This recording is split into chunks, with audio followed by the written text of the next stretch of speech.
Last episode I focused on the limitations of ChatGPT, mainly because I see a lot of misinformation about it, even from well-known sources that attribute magical qualities to these chatbots. A better way to see them is as next-gen autocomplete engines. These chatbots will not take your job, but a human who uses them properly will. That's why on this episode I want to dive into prompt engineering. This basically means creating AI queries that don't suck, so that you can get the results you want rather than being fooled by a bot.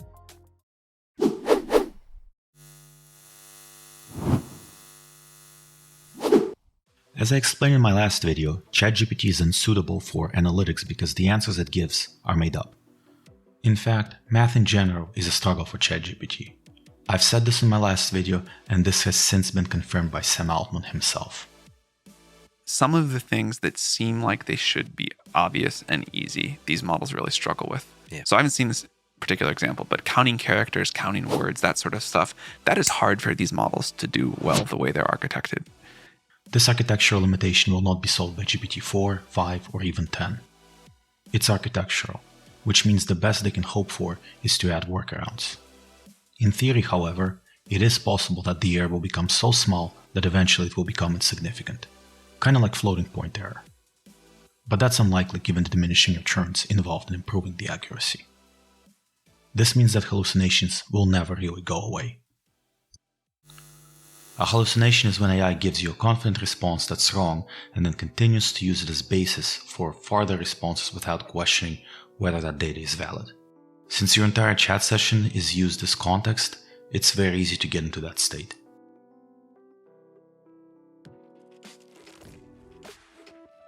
Recent versions of ChatGPT have gotten better, and GPT-4 reduces hallucinations even further. The techniques through which this was achieved are beyond the scope of this video, but if there's enough interest, I can cover them in a separate one. With that said, hallucinations will always be an issue. Understanding this is crucial for effective prompt engineering.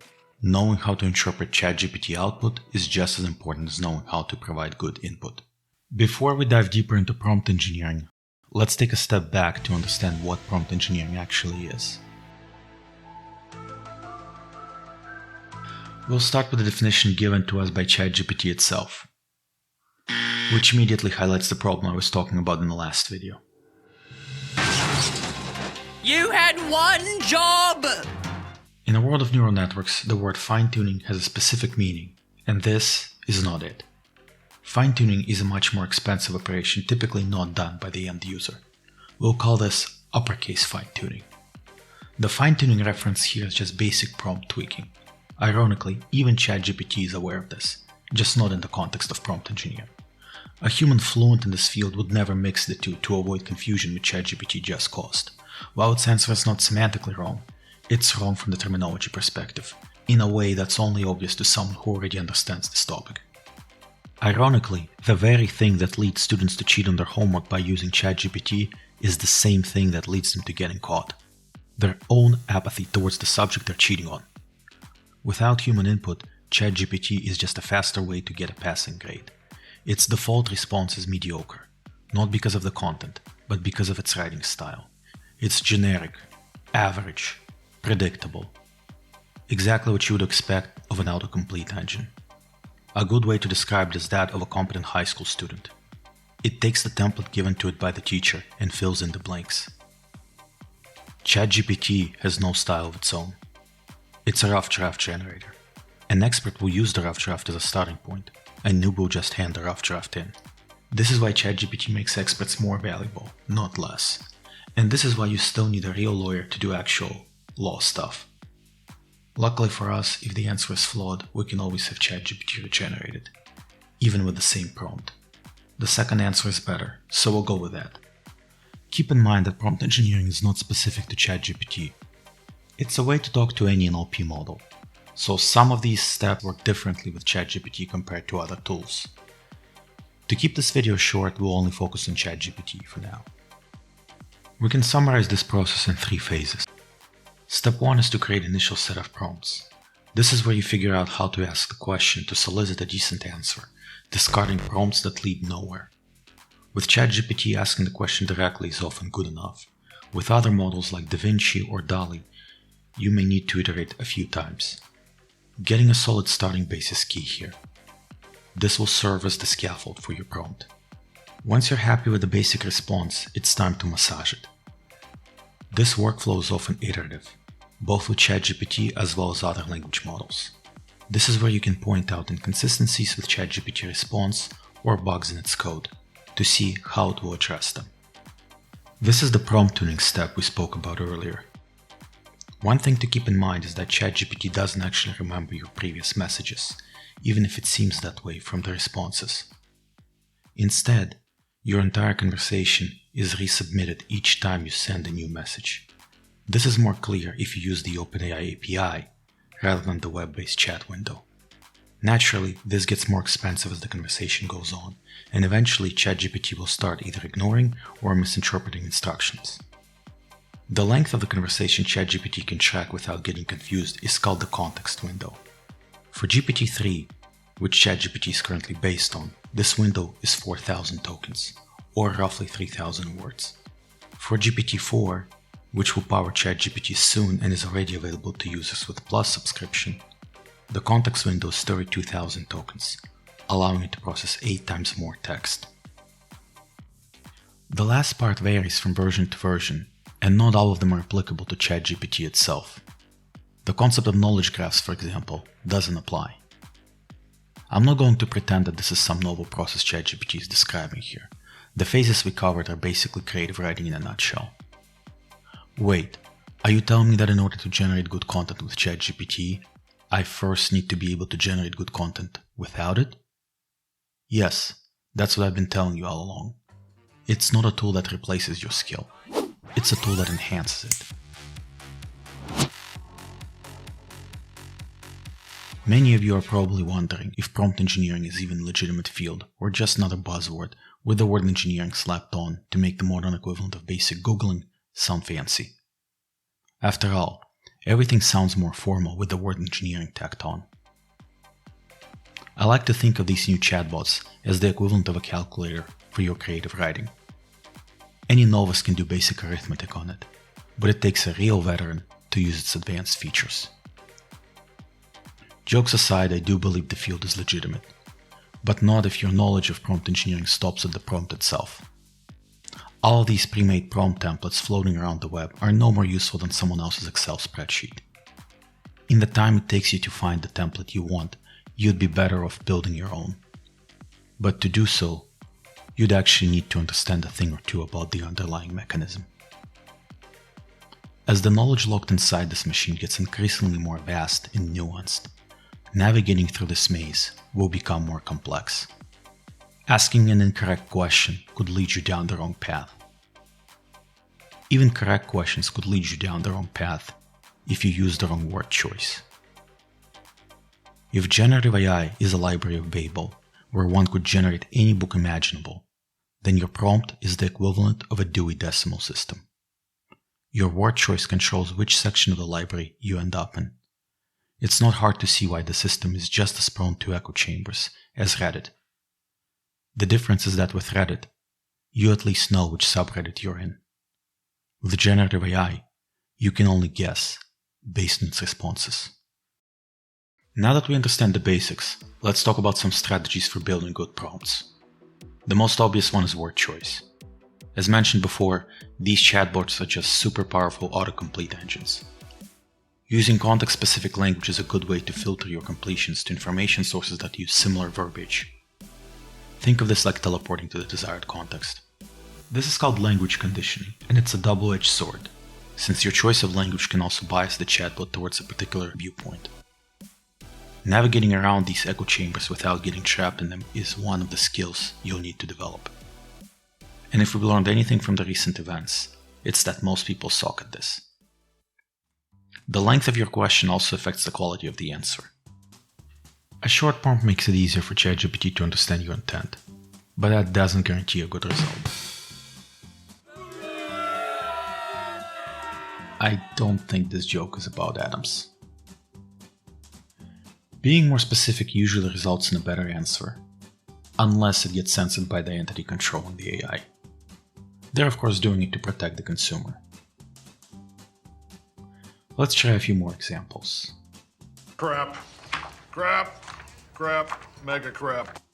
Looks like we found at least one career path that's not in danger of losing jobs to ChatGPT. The reason ChatGPT is bad at humor is the same reason it's bad at math. It doesn't truly understand these concepts. It only understands how to describe them. And GPT-4 will not fix this. In fact, I want to correct some bullshit claims made by the so-called AI experts on social media. They have been spreading misinformation about AGI. AGI stands for Artificial General Intelligence. It's an AI that can outperform humans on every task. It's an AI with true sentience. We're nowhere near AGI, and there are no sparks of AGI in GPT-4. GPT has no thoughts of its own, and it will not spontaneously become conscious in the next few months. Sam Altman himself admits that we need more than just a language model to reach full-blown AGI. Do you think it's possible that large language models really is the way we build AGI? I think it's part of the way. I think we need other super important things.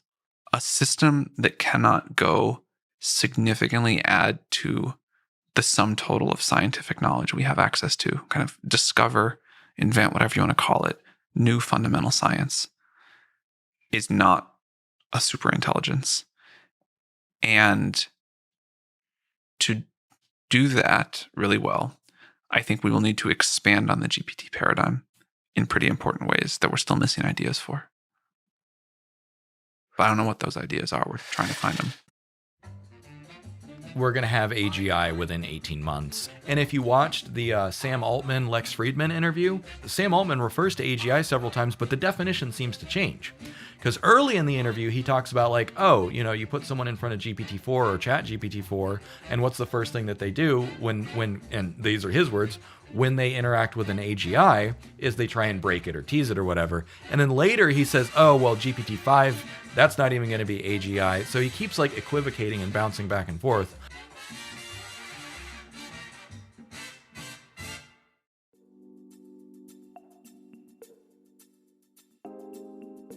About 1 week after GPT-4's public release, a team of Microsoft scientists published and released a paper highlighting that the AI system is showing, quote, sparks of human-level intelligence, or AGI. I have a lot of respect for the channel, but watching them cover AI is like watching a Michael Bay film.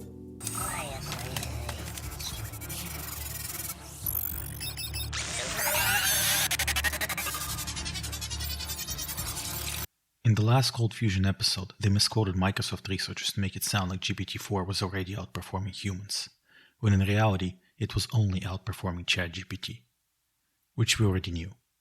Combined with the episode before that, their coverage of GPT basically sounds like a conspiracy theory. According to them, Bing may already be sentient, and Microsoft just fired their entire AI ethics team because who needs ethics when you got AI? Now nothing can get in the way of their AI-powered world domination. While the seemingly magical understanding of context in GPT-4 may seem like early signs of AGI, in reality it can be explained through vector embedding. Basically, as we add more dimensions to the model, it is able to model more complex relationships. This is not AGI. We're just embedding more ways to compare objects into the language model, but that's a topic for another episode. A language model with more dimensions is able to pick up more nuance from your question. This additional nuance, however, could also end up confusing the system. Think of this like diluting your workspace with too many irrelevant contexts. For the same reason, it's a good idea to use separate prompts for each topic. Even though ChatGPT seems to do a good job tracking multiple topics in a single window, there is still a chance of confusion, especially as the conversation gets longer. For large complex tasks, such as writing an essay, it's a good idea to break down the task itself into smaller subtasks. This makes it easier to both stay within the context window limitations as well as keep the chatbot focused on a specific point you're trying to make. For example, let's imagine that we're writing a story. We may use a separate prompt for each character biography and then bring these characters together in an encounter we described inside a third prompt, using character summaries from the first two prompts. Without guidance, the context produced by these bots is very generic. This character description, for example, sounds an awful lot like one of the developers who worked on ChatGPT. Nice try, Maya. Stay out of my story. If we want to spice things up, we'll need to add specific detail to our prompt. Congrats, Leo, you're hired. Instead of describing the personality, we could also provide an example and let the AI extract relevant detail. Let's do that with our second character. Let's also make her female so we don't get sued by Californians for violating the gender ratio. In this case, the AI has to do a bit more guessing to understand what kind of behaviors we want this character to exhibit. This is called task locating, and it refers to AI's ability to extract the intent of your question from your prompt. More often than not, you'll have the question explicitly stated, but there are times when the system uses instructions from earlier prompts or has to fill in some blanks. Deciding which language you prefer based on your questions would be one such example. Those of you who actually watch the show may immediately pick up on the flaws with the way ChatGPT connects the dots here. It was smart enough to pick up on the context of the show, mainly the fact that it takes place in a New York City law firm. But those are not the dots we want connected. If anything, this description sounds more like Rachel Zane from the show rather than Donna. Once again, we see signs of context pollution I spoke about earlier here. Mentioning the show didn't just bring Donna into our context, but all of the stuff from the show unrelated to Donna. I did say language conditioning is a double-edged sword. These bots aren't as creative as we give them credit for. Their creativity comes from being able to remix the knowledge they have access to. The creativity aspect works best when it builds upon your own creativity, not when you simply outsource the entire process to the AI. As I mentioned before, this is an iterative process. Each time you iterate, the work gets better. It's not that different from polishing or writing manually. The main difference is that ChatGPT can iterate much faster. This means that your work needs to be of higher quality to stand out, otherwise it will get lost in a sea of other work generated by AI. You may spend less time writing content with ChatGPT, but you definitely will spend more time polishing it. The bar for good enough has been raised across the board, and that's a good thing. Your work isn't going away because of ChatGPT, it's just changing from being a writer to being an editor. This has happened multiple times in the past, from calculators to spreadsheets, and each time people panic. Also, it's important to think about how these systems were trained when using them. For example, DALL-E was trained on internet images. On the internet, each image has alternative text, which is a brief description of the image that the browser shows to the user in case the image fails to load. This means that prompts that describe the image the same way alt text would have work best. Likewise, the best way to start a DaVinci prompt is in the format you would like to see the answer to your question written. Basically, show, don't tell. ChatGPT, on the other hand, does much better with vague questions. And that's actually one of its main selling points. There is no prompt template that works well across all systems, and as time goes on, these templates will change. That's why you should focus on understanding how the system works and its edge cases instead of memorizing prompt templates. And these edge cases are exactly the focus of my videos. But fear not, template lovers, I got something for you too.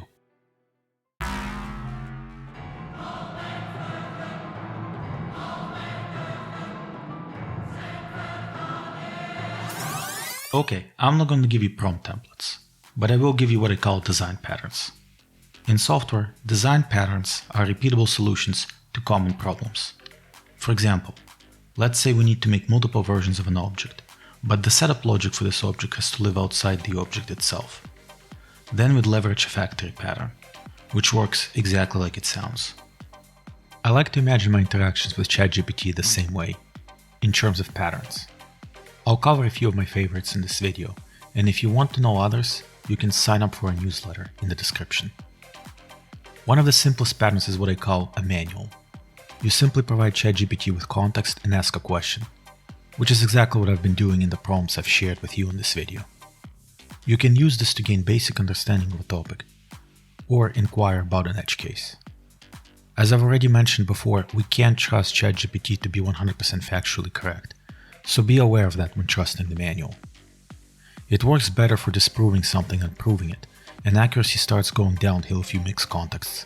For example, when asking how to perform an equivalent operation in two different apps, Don't be surprised to see an amalgamation that works in neither, because ChatGPT mixed up the menus for them. The manual is a great tool for gaining general intuition on a topic you're trying to learn. But it sucks for expert advice exactly because of the issues I just described. Next pattern is the summary, and it has a lot of variations. Let's say you want to summarize an article or extract key points from it. Maybe you want to extract data. It can even be used to triangulate on a term if you know how to describe it. All of these use cases are instances of the summary pattern. Summary pattern is less prone to hallucinations than the manual pattern, but it is prone to omission. Omission can take the form of forgetting a key point, bugs in the code, or even incorrect output. Ironically, in this example, ChatGPT is correct about the cause of the error, but not the error that would be reported. num1 would be interpolated in bash, so the Python prompt would never even see that variable. Many of the more complex patterns build upon these simple ones. For example, you could ask ChatGPT to classify top 100 cryptocurrencies based on whether it's a network coin or a project token. For those interested, I describe the difference between the two on our blog.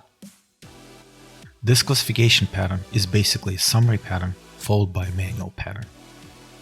Another example is the template pattern. How do you think the guys giving away ChatGPT templates generated them? That's right, ChatGPT can build prompts not only for itself, but other systems as well. These bots excel at generating useful boilerplate. That's basically what GitHub Copilot does for code. Under the hood, this template pattern consists of the very same manual and summary steps, but in reverse order. The final pattern I want to talk about in this video is what I call a modal pattern. It's a pattern that tells ChatGPT to change its mode of operation. It can be used for anything from role-playing to emulating a prompt. Keep in mind that the web version of ChatGPT limits your ability to use this pattern to its full potential. This is because the only way to request modality is through a user message, an order which ChatGPT can choose to ignore for any number of reasons. On the API side, as well as the playground, this limitation is gone because such request is done through higher priority system message. That alone makes the API access a better deal, in my opinion, than ChatGPT Plus, which still has the same limited UI, even if it does get early access to GPT-4. The second reason I prefer the API is the ability to wrap your own scripts around it, which can be used to turbocharge ChatGPT with anything from enhanced memory management to accessing data not available to vanilla version of ChatGPT. This is like ChatGPT plugins, but on steroids. OpenAI API also allows you to access other language models, while the web UI can only use one. If you want to be a prompt engineer who does make north of $300K a year, the API is what you want to focus on, not the web prompt. There's only so much I can fit into this video, but if you are interested in learning more advanced prompt engineering topics, please let us know on our education page, and we'll let you know once the course is available.